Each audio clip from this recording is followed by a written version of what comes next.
nubuah, risalah tentang kehadiran Nabi Muhammad tidak bisa kita penggal-penggal begitu saja. Untuk menjelaskannya harus sistematis, kontekstual, hingga manusia percaya bahwa kehadiran beliau bukan kepada satu agama saja. Sifat kerasulan kenabian Nabi Muhammad tidak sama dengan sifat kerasulan kenabian nabi-nabi yang lain. Itulah sebabnya jangan heran kalau sampai hari ini iblis dan orang-orang kafir plus orang-orang munafik tidak suka dengan Nabi Muhammad. Mereka tidak pernah hidup di zaman Nabi Muhammad. Mereka tidak tahu sejarah tentang Nabi Muhammad. Mereka hanya tahu menghina dan mencela. Saya pribadi akan berpikir begini, apa betul kita ini bela Nabi Muhammad? Apa betul kita bersolawat kepada Nabi Muhammad, sedangkan perbuatan kita suka menyakiti sesama Muslim, suka melukai sesama Muslim, dan suka memenjarakan sesama Muslim? Saya belum percaya. Karena yang Nabi tinggalkan kepada kita itu berkasih sayang. Jangan ibu bapak berpikir karena Nabi Muhammad dihina lalu kenabiannya luntur. Orang kafir berpikir semakin dia menghina Nabi Muhammad, orang Islam akan lemah. Insya Allah. Jangankan ibu bapak sudah terlahir dari Islam, kami yang dari kafir akan semakin kuat mempertahankan keimanan Islam. Saya berharap pelaksanaan Maulud Nabi ini kepada ibu bapak, maksud saya jangan cuma mulut kita membanggakan Rasulullah, jangan cuma dengan ucapan, buktikan dalam akhlak dan pribadi kita, baik masyarakat, pemerintah, aparat, tunjukkan bahwa kita benar-benar berakhlakul karimah.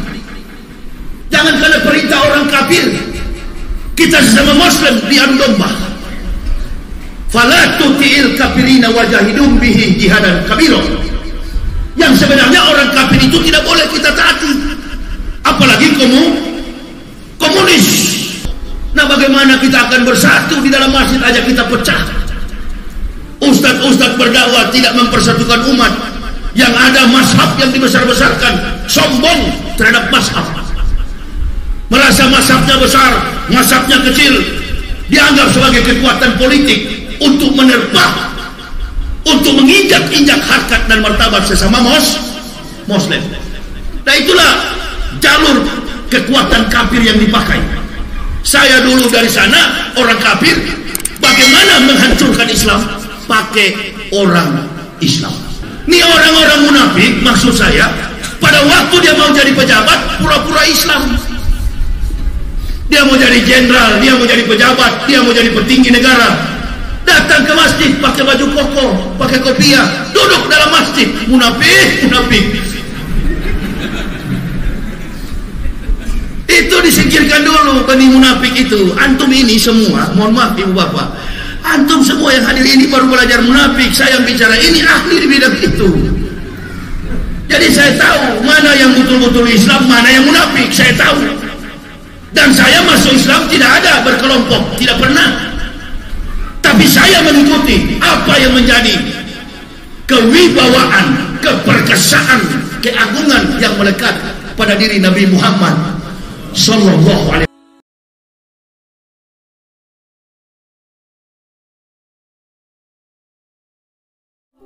Sebelum kita lanjut, jangan lupa like, comment, subscribe, dan nyalakan notifikasinya agar tidak ketinggalan info terbaru lainnya. Semoga bermanfaat. Bapak, saudara-saudaraku rahimakumullah, yang kami hormati, yang kami muliakan, para alim, para ulama, tokoh-tokoh masyarakat cerdik pandai, Badan Kemakmuran Masjid Ar-Rahim, Masjid Paripurna Kota Pekanbaru, Provinsi Riau, dan yang kami cintai, kami banggakan, ma'asyiral muslimin wal muslimah rahimakumullah. Kita bersyukur kehadirat Allah Subhanahu wa taala. Kalau sampai pada malam hari ini kita semua masih dalam keadaan sehat walafiat, kita boleh meringankan langkah kaki kita, bergegas untuk melaksanakan sholat isya berjamaah, dilanjutkan dengan tabligh akbar dalam momentum terbaik dalam pelaksanaan peringatan Maulud Nabi Sallallahu Alaihi Wasallam, bertepatan dengan tanggal 15 Rabiul Awal 1442 Hijriah, atau tepatnya tanggal 1 November 2020 Miladiah. Salawat dan taslim tak henti-hentinya kita aturkan keharibaan Nabiullah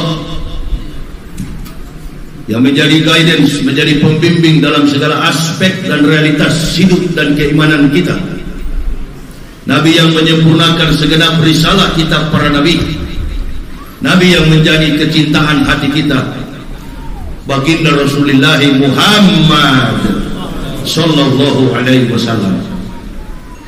Ibu bapak, saudara-saudaraku, perlu kita ketahui dalam perjalanan umat Nabi 365 hari, 12 bulan atau 1 tahun, ada 4 bulan yang diharamkan oleh Allah: bulan Muharram, bulan Rajab, bulan Sya'ban, dan bulan Zulqaidah. Di antara 4 bulan ini, di antara Muharram dan bulan Rajab terselip 1 bulan. Bulan yang kita kenal dengan pelaksanaan pembentukan sekaligus moralitas, akhlak dan perilaku umat manusia, di mana kita akan melihat lebih jauh tentang perjalanan uswah hasanah, teladan yang baik yang melekat pada diri manusia mulia sepanjang masa, Rasulullah Muhammad Sallallahu Alaihi Wasallam. Mengapa saya katakan kemuliaan Rasulullah sepanjang masa? Beliau dilahirkan pada tanggal 20 April tahun 571, hampir 1500 tahun.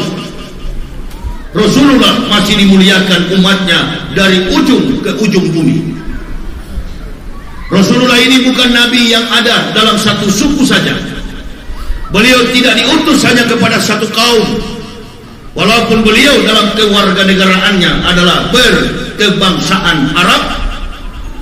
Wa ma arsalnaka ila rahmatan lil, tapi beliau diutus kepada seluruh makhluk manusia dari suku, kaum, bangsa dan bahasa. Kemuliaan inilah kemudian yang melebihkan Nabi kita Muhammad Sallallahu Alaihi Wasallam melampaui nabi-nabi sebelum beliau. Jika Nabi Adam diutus hanya kepada kaumnya, dan terbukti Adam tidak berhasil mengemban amanah Allah, kemudian datang nabi-nabi yang lain, dan sampai nabi yang terakhir gagal mengemban amanah Allah. Nabi yang gagal terakhir, Nabi Isa alaihissalam, hanya mempunyai 12 pengikut yang disebut dalam pemahaman teologi Islam Al-Hawariyun. 12 pengikut Nabi Isa. Itu pun gagal. 8-nya disalib di Yerusalem, 4-nya lari ke dalam gua, lalu terbitlah kitab yang namanya Ashabul Kahfi. Inilah rentetan sejarah sehingga Allah Subhanahu wa taala menggenapkan risalah nubuwah yang pernah disampaikan kepada seluruh nabi tentang kehadiran Sayyidul Anbiya. Sayyidul Anbiya adalah penghulu dari semua nabi. Abu Anbiya melekat dalam eksistensi kepribadian Ibrahim alaihissalam. Abu Anbiya adalah bapak dari semua nabi. Sayyidul Anbiya adalah penghulu dari semua nabi. Rasulullah mendapat gelar sebagai Sayyidul Anbiya karena beliau sukses mengemban amanah Allah. Perhatikan baik-baik, semua nabi yang diutus Allah gagal. Satu-satunya nabi yang berhasil hanya Rasulullah Muhammad Sallallahu Alaihi Wasallam. Secara antropologi linguistik, bahasa dan budaya, dalam karakter keislaman kita, dari latar belakang nenek moyang kita, semua suku yang ada di Indonesia, secara spesifik dunia Eropa, Amerika, Asia, Afrika, latar belakang kita semua adalah kafir. Datangnya Rasulullah Sallallahu Alaihi Wasallam dihimpunkan kita, satu peristiwa yang tidak bisa disangkali ketika Rasulullah menjemput perintah solat, berlaksa-laksa malaikat yusalluna ala nabi. Mereka bersolawat kepada Nabi dan mengatakan salam yang sangat baik untuk kita simak dalam perjalanan keimanan kita. Salam apa itu? Para malaikat mengucapkan assalamu alayka ya awalu ya akhiru ya hasyiru. Keselamatan bagi engkau yang awal, yang akhir, dan yang maha mengumpulkan.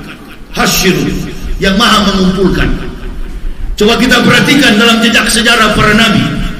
Adakah seorang nabi bisa dibuktikan berhasil menuntun umat manusia? Nabi yang telah dilebihkan oleh Allah dengan segala kompetensi mujizat. Nabi Isa alaihissalam dilahirkan dengan cara yang spektakuler, tanpa konotasi seks, tanpa hubungan biologis. Isa pun gagal. Mengapa Isa gagal? Karena umat yang dibimbingnya tidak percaya kepada mukjizat. Nabi Musa alaihissalam 3.500 tahun sebelum Isa sudah merisalahkan akan datang umat Muhammad. Rasulullah SAW jauh sebelum daripada itu. 3.500 tahun Isa dengan Musa, 576 tahun Isa dengan Muhammad. Allah memberikan kitab kepada Musa. Ini Musa Taurat. Tetapi ingat baik-baik, aku akan memberikan kepada umat Muhammad dua cahaya untuk menerangi mereka dari dua kegelapan. Ini atau itu umat Muhammadin nur aini kaila yadruhum zulmatani. Nubuah risalah tentang kehadiran Nabi Muhammad tidak bisa kita penggal begitu saja. Untuk menjelaskannya harus sistematis, kontekstual, hingga manusia percaya bahwa kehadiran beliau bukan kepada satu agama saja. Sifat kerasulan kenabian Nabi Muhammad tidak sama dengan sifat kerasulan kenabian nabi-nabi yang lain. Itulah sebabnya jangan heran kalau sampai hari ini iblis dan orang-orang kafir plus orang-orang munafik tidak suka dengan Nabi Muhammad. Mereka tidak pernah hidup di zaman Nabi Muhammad. Mereka tidak tahu sejarah tentang Nabi Muhammad. Mereka hanya tahu menghina dan mencela, bahkan membuat karikatur, memvisualisasikan Rasulullah dalam keadaan yang hina. Ibu bapak saudara-saudara rahimakumullah, beberapa hari ini, beberapa minggu terakhir ini tidak ada berita lain yang disampaikan baik dalam media mainstream, media sosial, di televisi, radio, surat-surat kabar.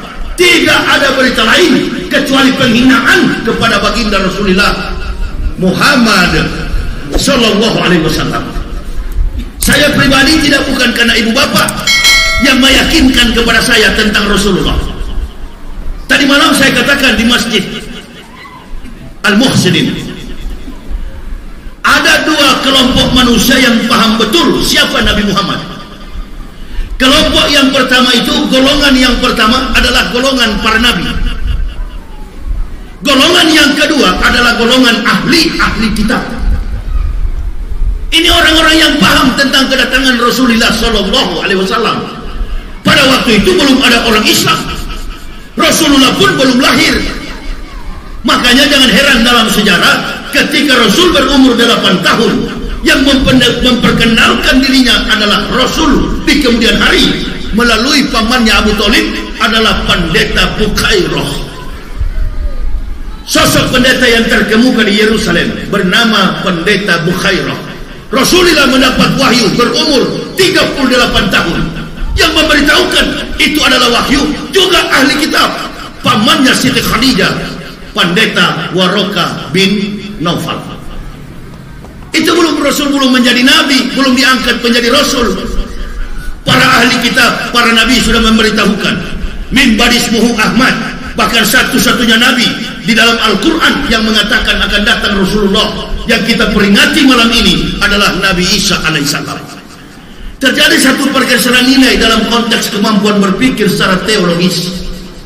Yang kafir tidak paham tentang Nabi Muhammad, dan ada sekelompok organisasi bahkan oknum di dalam Islam ini juga hanya beragama Islam tapi tidak paham basic keimanan ketauhidan. Apa landasan yang mengacu kita untuk setia kepada iman Islam? Hanya beragama Islam. Makanya saya kaget lihat ada beberapa jamaah mengirim saya statement, pernyataan yang disampaikan oleh orang-orang yang mengenakan peci, yang mengaku beragama Islam, lalu menghina di tengah-tengah masyarakat yang marah karena nabinya dihina. Masyarakat yang marah bukan masyarakat Indonesia. Kalau masyarakat Indonesia yang marah Nabi Muhammad dihina, walah bisawab, saya nggak tahu betul apa tidak. Karena kita yang berkumpul di masjid begini boleh jadi, baik yang di dalam maupun di luar, mengaku Islam tapi munafik terhadap Islam. Walah bisawab, saya nggak tahu. Yang saya tahu, bangunan Masjid Ar-Rahim ini dia kokoh. Ini yang saya tahu. Bangunan masjid ini dia kokoh karena dinding dan temboknya kuat. Bukan terlihat kuat dinding dan temboknya, terlihat kuat tiang-tiangnya, aksesorisnya bagus, internal eksternalnya. Karena yang memperkokoh bangunan ini adalah basic, dasar pondasi masjid ini. Biar saja, biar bangunannya tidak kelihatan kokoh, yang penting pondasinya kuat. Pondasi keislaman, pengakuan kita terhadap keimanan tauhid tidak akan kuat kecuali kita mengetahui sejarah hadirnya Rasulullah Muhammad sallallahu alaihi wasallam. Bahkan ada yang mencelah di tengah-tengah orang lagi marah, dia mengatakan kita tidak usah marah, kita makan saja produk Prancis. Negara-negara yang ada di luar sana, baik Saudi Arabia, Liga-Liga Arab sudah mengutuk, bahkan Presiden Joko Widodo, entah betul atau tidak, walau-walam, beliau mengatakan bahwa kami pemerintah negara kesatuan Republik Indonesia mengutuk keras, mengecam keras tindakan Presiden Michael Macron, Presiden Prancis. Bahkan si kafir yang menghina, membuat karikatur Nabi Muhammad tanpa basa-basi, tanpa banyak omong, tanpa banyak gaya, dipenggal oleh Muslim Rusia, putus batang lehernya. Itu baru Islam, itu baru laki-laki. Nggak usah banyak-banyak gaya. Dia nggak banyak-banyak gaya, itu sholat-sholatnya mungkin bolong-bolong juga, tapi sekali membuktikan keimanan Islam, terbukti. Walaupun dia dihukum masuk penjara, yang penting dia sudah mencari muka kepada Nabi Muhammad sallallahu alaihi wasallam. Manusia semacam ini, sekalipun dia ditembak di dalam penjara, dihukum mati, dieksekusi mati, dia akan mendapat syafaat Rasulullah Muhammad sallallahu alaihi wasallam. Saya pribadi akan berpikir begini, apa betul kita ini bela Nabi Muhammad? Apa betul kita bersolawat kepada Nabi Muhammad, sedangkan perbuatan kita suka menyakiti sesama Muslim, suka melukai sesama Muslim, dan suka memenjarakan sesama Muslim? Saya belum percaya. Karena yang Nabi tinggalkan kepada kita itu berkasih sayang. Jangan ibu bapak berpikir karena Nabi Muhammad dihina lalu kenabiannya luntur. Orang kafir berpikir semakin dia menghina Nabi Muhammad, orang Islam akan lemah. Insya Allah, jangankan ibu bapak sudah terlahir dari Islam, kami yang dari kafir akan semakin kuat mempertahankan keimanan Islam. Kenapa? Moralitas dan akhlak Nabi. Laqad kana lakum fi Rasulillahi uswatun hasanatun liman kana yarjul wal yaumal akhir wa zakarallaha katsiran. Dia yang telah memberikan teladan kepada kita. Kepada manusia mana? Manusia yang mengingat hari kiamat dan yang senantiasa mengingat Allah, berzikir kepada Allah. Itu Abu Jongos, Abu Sandal, Abu Sepatu. Ini orang-orang ini, mereka mengolok-olok ketika kita menghina junjungannya, menghina kiainya, atau atau mengatakan salah terhadap organisasi Islamnya, marahnya minta ampun. Tapi ketika kita membela hak dan kewajiban sebagai orang beriman atas wibawa Rasulullah, mereka justru di pihak sebelah, tapi selalu mengaku innalillahi. Apa ini kira-kira negara kita ini? Masya Allah. Makanya gak usah heran, tiap hari pasti ada terjadi pergolakan di negara kita dan tidak berkah. Karena sudah ketahuan mana orang-orang yang betul-betul mencintai Allah, mana orang-orang yang pura-pura mencintai Allah. Karena kepentingan. Nanti kalau dibilang munafik, marah. Sudah ada contoh itu, sudah dipenjarakan Gus Nur. Padahal mengklarifikasi, mengkritisi demi kebaikan umat Islam di masa akan datang, tapi dianggap sebagai musuh. Ini tanggal 2 besok ada demo besar-besaran, akan turun atas perintah Imam Besar Habib Rizik Syihab. Saya berharap pelaksanaan Maulud Nabi ini kepada ibu bapak, maksud saya jangan cuma mulut kita membanggakan Rasulullah, jangan cuma dengan ucapan, buktikan dalam akhlak dan pribadi kita, baik masyarakat, pemerintah, aparat. Tunjukkan bahwa kita benar-benar berakhlakul karimah. Jangan karena perintah orang kafir kita sesama muslim diadu domba. Fala tuti'il kafirina wajahidum bihi jihadan kabira. Yang sebenarnya orang kafir itu tidak boleh kita taati, apalagi komunis. Tidak boleh kita taati.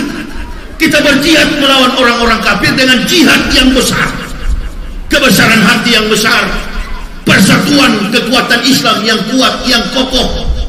Nah, bagaimana kita akan bersatu di dalam masjid aja kita pecah?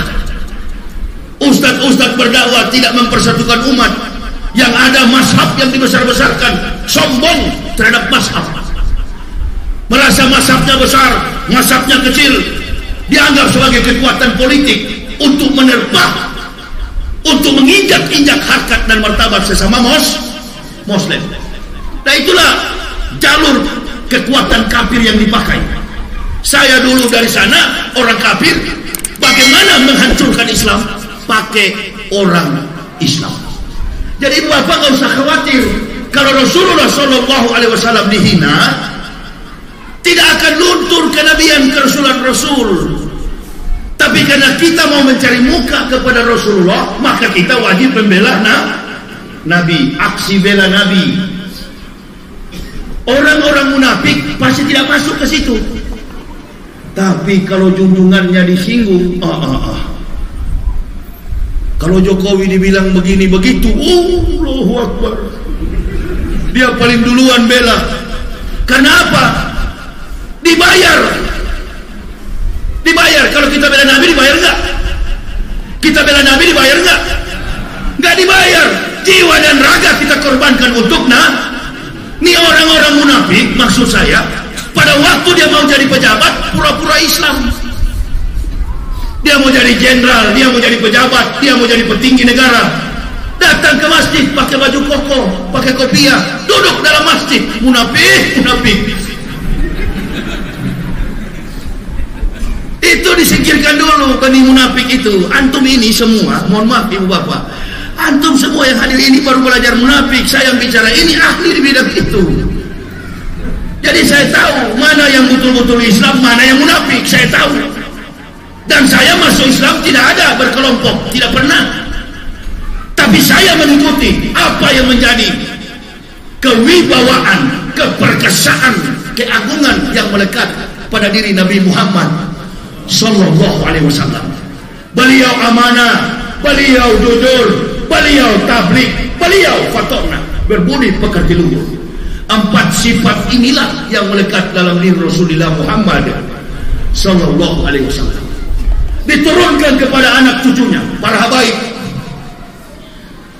Jangan kita bangga kepada Rasul dan Habib Rizik Syihab hanya karena pribadi mereka. Ikuti cara perjuangan mereka.